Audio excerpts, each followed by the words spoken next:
Mabuhay! My name is Elias K. You forgot? My name is Ken Matthew G. Makina from HM4B.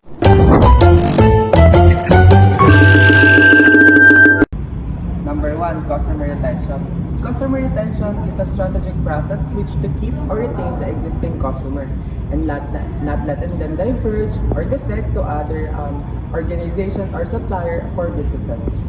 Number 2, customer needs. It's extremely important to interview a customer about all the likes and dislikes so that the actual needs get prioritized. Number 3, customer complaints. Customer complaints is always there exists a challenge for the supplier to deal with the complaints raised by the customer. Normally, this indicates the act of dissatisfaction by the customers. 4, customer response is the organization response to the customer questions and actions. Number 5, customer service. Customer service is the process of giving all the information and services regarding to the products and the brands. The organization is not only to elaborate or clarify the details to the customers but also to abide the conditions as well.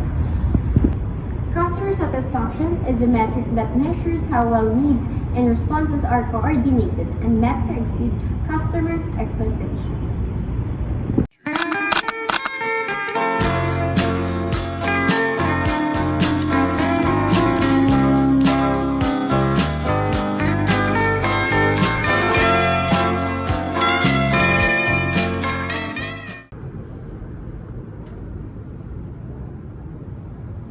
Welcome to the Isa Gatang Manila. Good morning. How can I assist you today?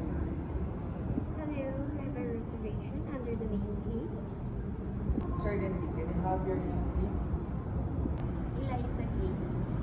Thank you, Miss Kate. Let me just pull up your reservation. Yes. I see it here. Your book is with you for 3 nights. Is that correct? Yes, that's right. Excellent. Can I just please see your ID and a credit card for your incidentals, ma'am?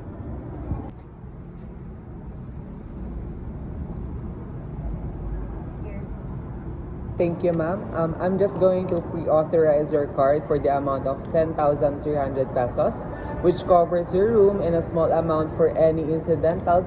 This is a hold, not a charge. The final payment will be processed at the checkout. Is that all right, ma'am? Yes. Here's your credit card and your stickers as well.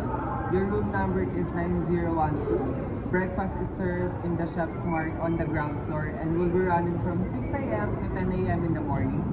We also have a hotel amenities like gym, pool, business center located on the 3rd floor. Wi-Fi is complimentary. The network is Sky. And the password is 31554. If you need any assistance, please dial 0 for the front desk. Is there anything else I can help you, ma'am? Yes, what time is it? Checkout time is before 11 a.m. in the morning. Great. Thank you for all your help. You're very much welcome, ma'am. Enjoy your stay here at the Isa Hotel Manila. Thank you.